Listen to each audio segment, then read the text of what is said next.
দিলাম সালামের উত্তর ডালেন আমার অন্তরে অন্তঃস্থলে সালাম দিকে জবাব দেবেন।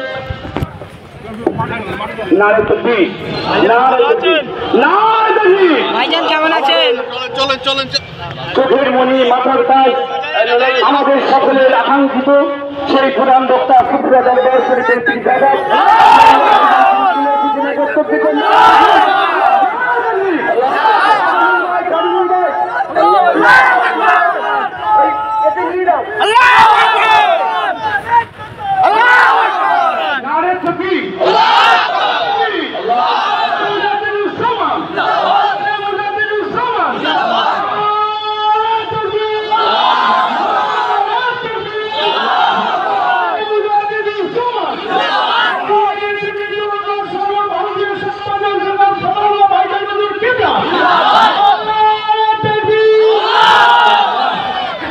ভাই রাস্তা ছেড়ে দিন, রাস্তা ছেড়ে দিন, জাতীয় সড়ক ছেড়ে দিন, রাস্তায় আসুন। গাড়ি অবরুদ্ধ হয়ে গেছে ভাই। আমাদের স্বেচ্ছাসেবক ভাইদের বলবো, ভাইদেরকে রাস্তা থেকে মাঠ করে দিন, মাঠে নামিয়ে দিন, মাঠে নামিয়ে দিন। ভাই আপনার সকলেই রাস্তা থেকে ছেড়ে দিন, রাস্তা ছেড়ে দিন, রাস্তা পরিষ্কার করে দিন। দেখুন আমরা দায়িত্বশীল ঘরের উত্তরসূরি, আমরা দায়িত্বশীল ব্যক্তির উত্তরসূরি। আমাদের দ্বারা এমন কোনো কাজ না হয় অন্য জাতি, অন্য কম, অন্য বর্ণের মানুষ কষ্ট পায়। রাস্তা থেকে নামতে পারে।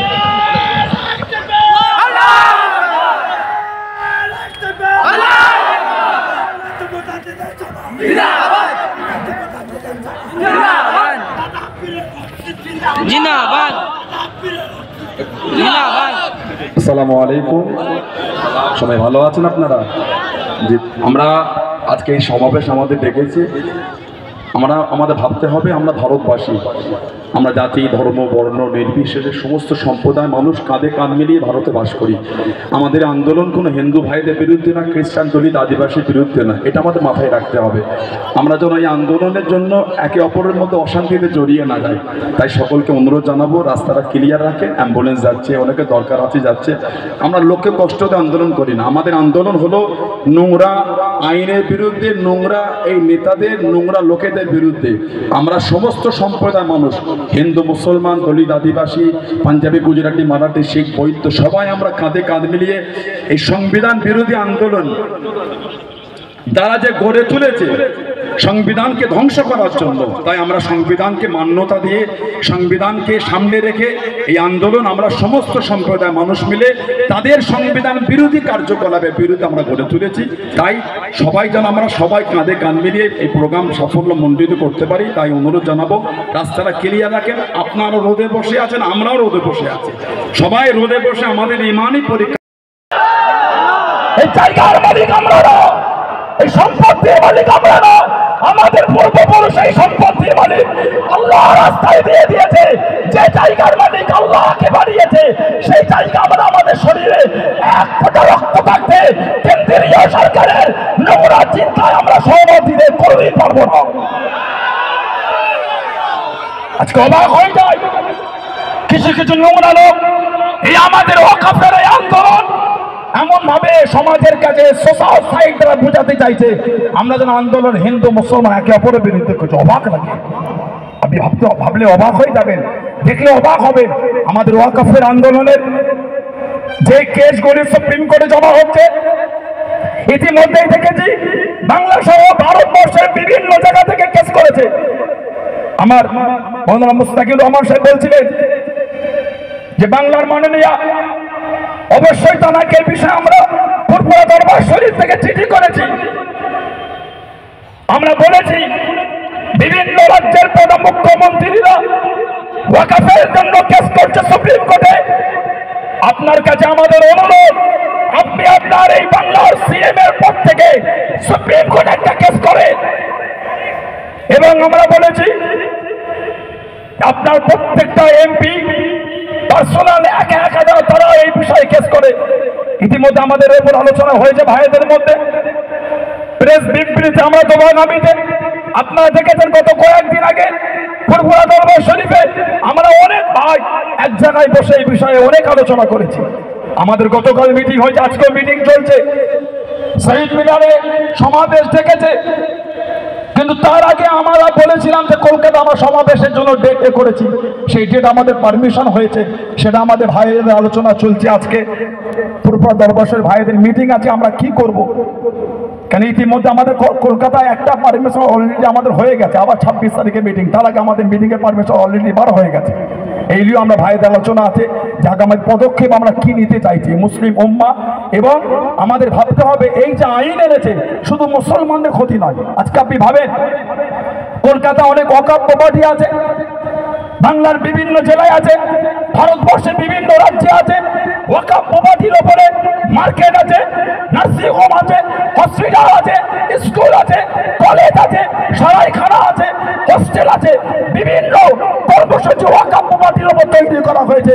যদি ওয়াকফ প্রপার্টি একটা নাম আমি উল্লেখ করি, বাক্সার কাজ 7 পয়েন্টের পাশে ইসলামিয়া হসপিটাল ওয়াকফ প্রপার্টির উপরে যদি কেন্দ্রীয় সরকার ওয়াকফ প্রপার্টিকে নিজের হস্তক্ষেপ করে, নিজের ইচ্ছা মতন ব্যয় করে, ইসলামিয়া হসপিটালে শুধু মুসলমান ট্রিটমেন্ট পায় না, হিন্দু পায় না, পাঞ্জাবি পায় না, গুজরাটি পায় না, শিখ পায় না, বৈদ্য পায় না, দলিত পায় না, আদিবাসী পায় না, ভারতবাসী এই ইসলামিয়া হসপিটালে ট্রিটমেন্ট পায়। তাহলে বলেন ওয়াকফ প্রপার্টির ক্ষতি করা শুধু মুসলমানের ক্ষতি নয়, ভারতবাসীর ক্ষতি করা। এগুলো আমাদের ভাবতে হবে, আমার হিন্দু ভাইদের ভাবাতে হবে, খ্রিস্টানদের ভাবাতে হবে, দলিত আদিবাসীদের ভাবাতে হবে। আজকে কারা যেন পার্লামেন্টে দাঁড়িয়ে বলছিল না, কেন্দ্রীয় কিরণ রিজিজু না কি নাম ওনার, অবাক হয়ে যায়। তিনি বলছেন আমরা हमें बिल ला रहा है मुसलमान के लिए, पिछड़े वालों के लिए ला रहा है, शर्म आना चाहिए आपको, शर्म नहीं आते। কখনো কখনো আয়নার সামনে দাঁড়িয়ে নিজের মুখটা দেখবেন, ভেতরের চিন্তা আলাদা আর বাইরের চিন্তা আপনাদের আলাদা। রেপ করলো, ধর্ষণ করলো, তার উপর যারা শারীরিক নির্যাতন চালালো, সেই সমস্ত গুন্ডা জঙ্গি হীন মানসিকতার লোকগুলোকে বেল পাওয়ার পরে জেল থেকে আনার সময় গলায় মালা দিয়ে মিষ্টি বিতরণ করতে করতে আনছিলেন। আপনাদের এই মানসিকতা নিয়ে পার্লামেন্টে দাঁড়িয়ে বলছে মুসলমানদের উপকারের জন্য বিল আনছি। লজ্জা লাগে না আপনাদের? সত্যি কি কোনোদিন ভুলো আয়নার সামনে আপনারা দাঁড়ান না? সত্যি কি কোনোদিন ভুলে নিজের মুখটাও কোনোদিন আয়নায় দেখেন নাই? একবার দেখবেন নিজের মন আপনাকে ঘৃণা করবে। আমি বলছি, সত্যি বলছি, ভালোবাসা নিয়ে বলছি। আজকে কেন্দ্রীয় একজন মন্ত্রী, তিনি ওনাদের ওই রাজনৈতিক দলের স্পোক পারসন, বিভিন্ন ডিবেটে তিনি পার্টিসিপেট করেন। তিনি বলছেন ওই দেশে ওয়াকফ নাই, এই দেশে ওয়াকফ নাই, এই দেশে ওয়াকফ নাই, ওই দেশে ওয়াকফ নাই। লজ্জা লাগে না আপনার?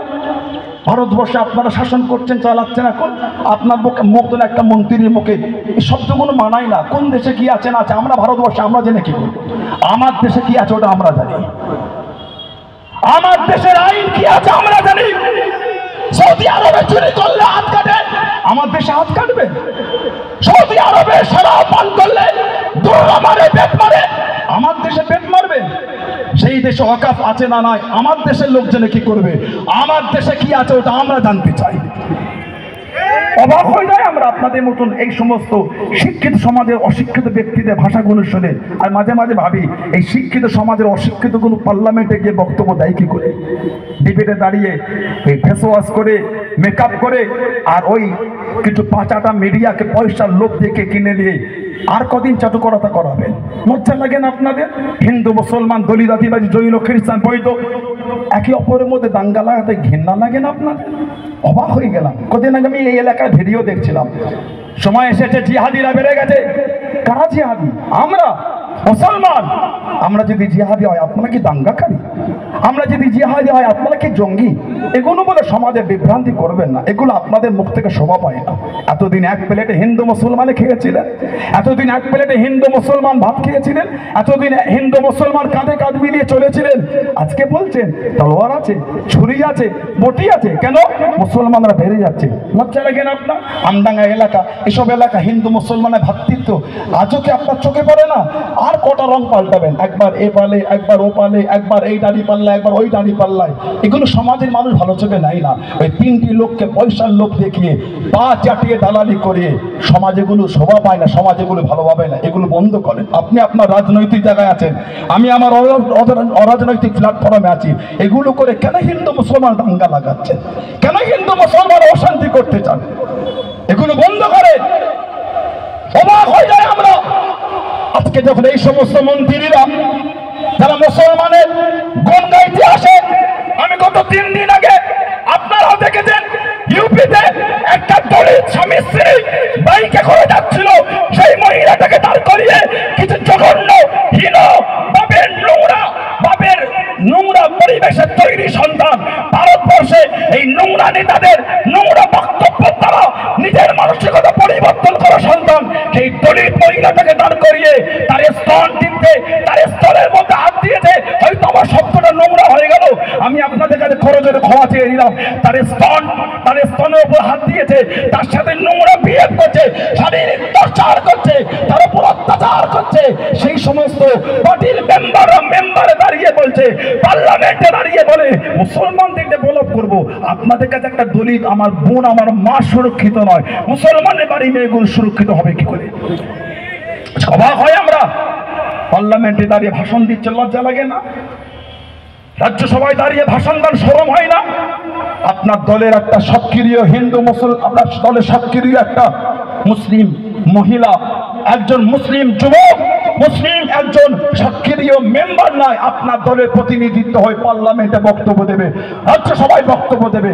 আপনার দলের মেম্বারগুলো মুসলিম শূন্য, সেই দলের বড় বড় নেতাগুলো দাঁড়িয়ে বক্তব্য দেয় আমরা মুসলমানের ডেভেলপের জন্য এই বিল তৈরি করছি। লজ্জা হওয়া দরকার আপনাদের।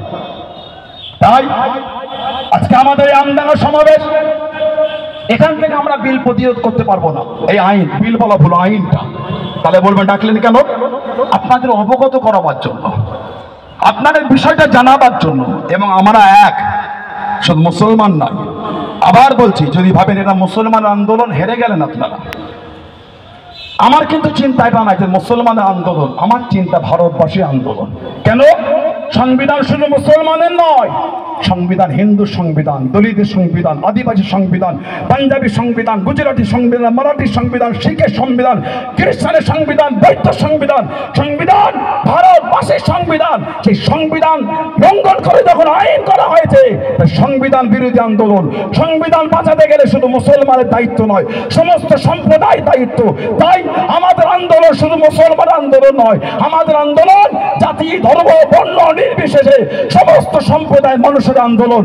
একটাই কারণ, সংবিধানকে আমরা লঙ্ঘন হতে দেবো না, সংবিধানকে নষ্ট হতে দেবো না। সংবিধান ভারতের মানচিত্রে ডক্টর ভীমরাও বাবা সাহেব আম্বেদকর যে সংবিধান রচনা করেছেন, সেই সংবিধান কালো যেমন ভারতের সম্মান পেয়েছিল, আজও যেমন পাচ্ছে। যতদিন ভারতবর্ষ থাকবে, ততদিন ভারতবর্ষে বাবা সাহেবের সংবিধান মাথা উঁচু করে মান্যতা পেয়ে যাবে। আজকে ওয়াকাফ 1995 সালে ওয়াকাফ অ্যাক্ট অনুসারে যাদের প্রতিষ্ঠিত, যেটা বলছে রাজ্যগুলির দায়িত্বে এই ওয়াকাফের সমস্ত সম্পত্তি দেখভালের দায়িত্ব। সম্পত্তি দানকারী মালিকানা থেকে যে দান করবে আল্লাহর রাস্তায়, তার মালিকানা থেকে সরে যাবে, কিন্তু এই ওয়াকাফ সম্পত্তি দেখভাল থেকে সে সরবে না।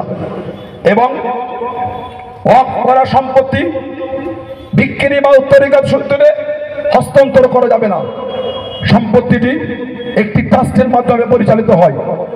ওয়াকফকারীকে ওয়াকিফ বলা হয়, আর ট্রাস্টের ব্যবস্থাপককে মুতাওয়াল্লি বলা হয়।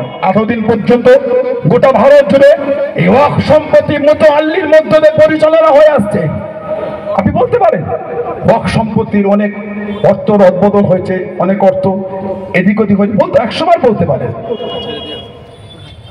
কিন্তু ওয়াকফ সম্পত্তির অর্থ তছনছ হয়েছে বলে ওই সিস্টেমটাই বদলে দেবেন, এটা কোনোদিন মানা যায় না।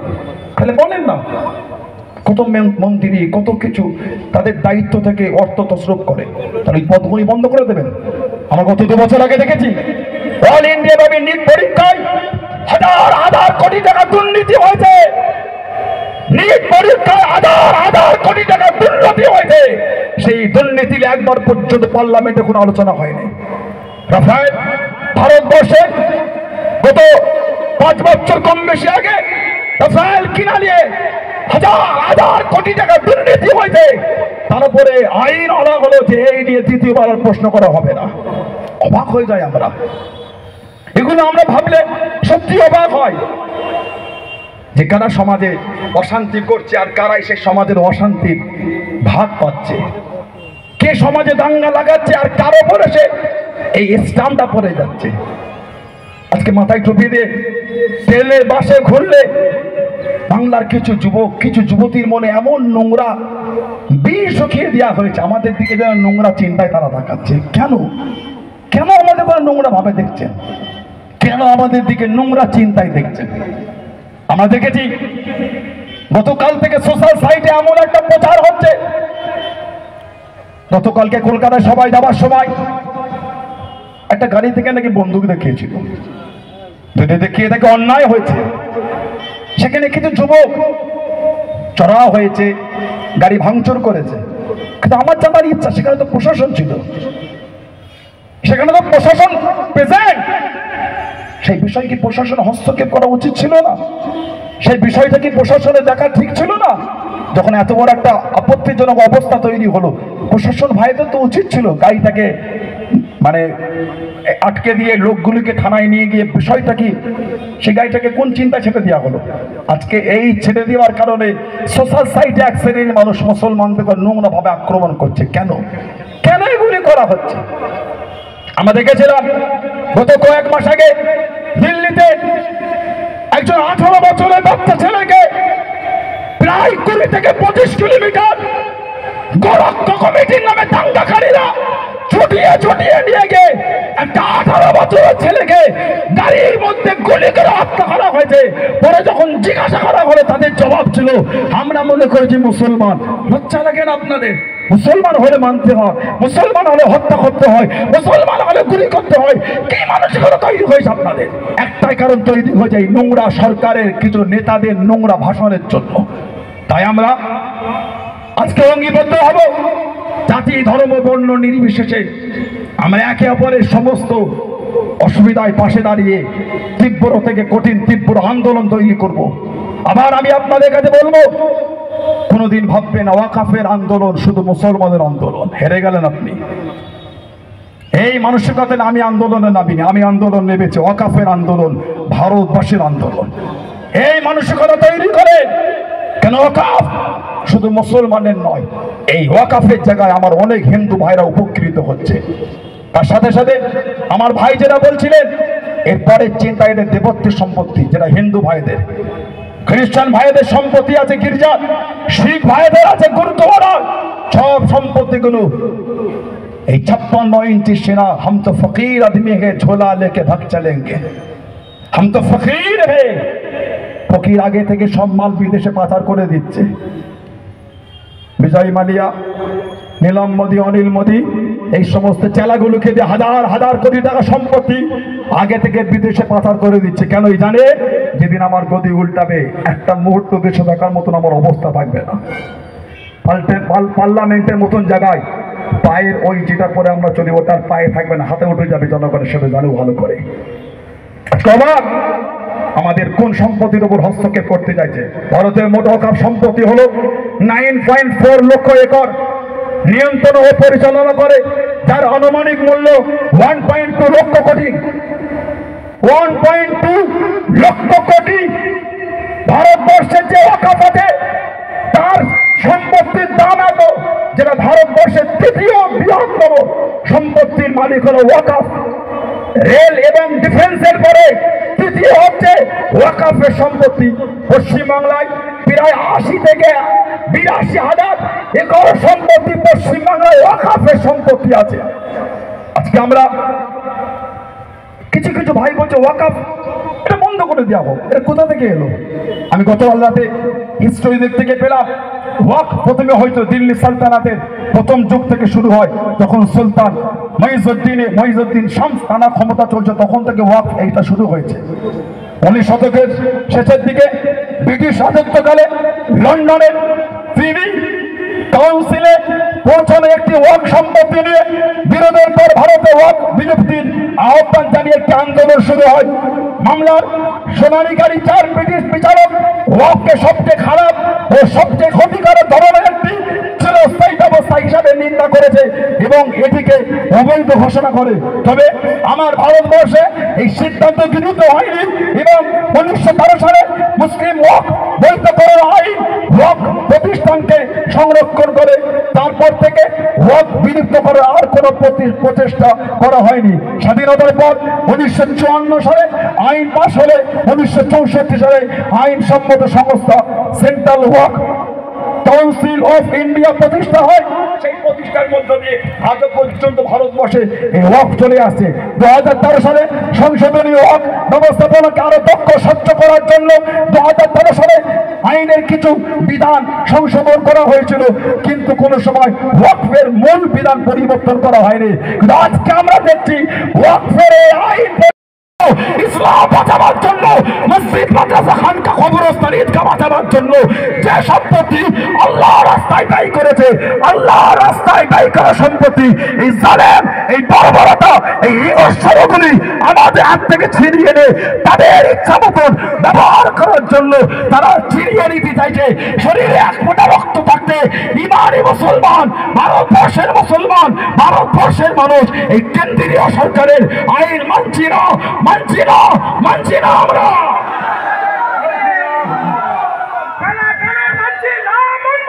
মানছি না, মানব না। বাতিল করো, বাতিল করো। তাই আমি আর আপনাদের কাছে বেশি সময় নেব না, অল্প সময়ের মধ্যে এগিয়ে যাবো। তাই আপনাদের কাছে একটাই অনুরোধ, আপনারা আমাদের পাশে থাকেন। আগামী দিন আমাদের অনেক পথ বাকি আছে। গতকাল আমরা সুপ্রিম কোর্টের লয়ারের সাথে ফোনে কথা বলছিলাম, ফুরফুরা দরবার শরীফের সমস্ত পীরজাদা ভাইদের তরফ থেকে।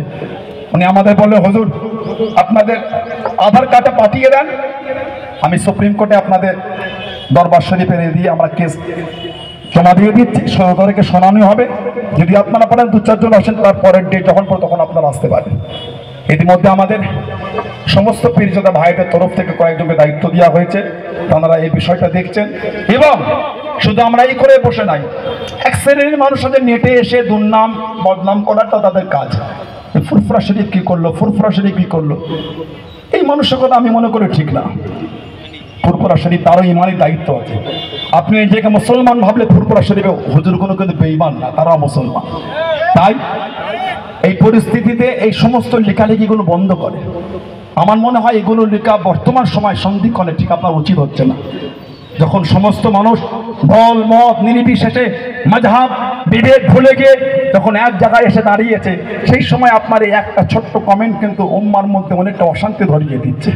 তাই আশাবাদী এগুলো করা বন্ধ করে আজকে শুধু মুজাদ্দুজ্জামান রাহমাতুল্লাহ আলাইহি ভালোবাসার মানুষ তো এসেছেন, ওনাকে সবাই ভালোবাসে।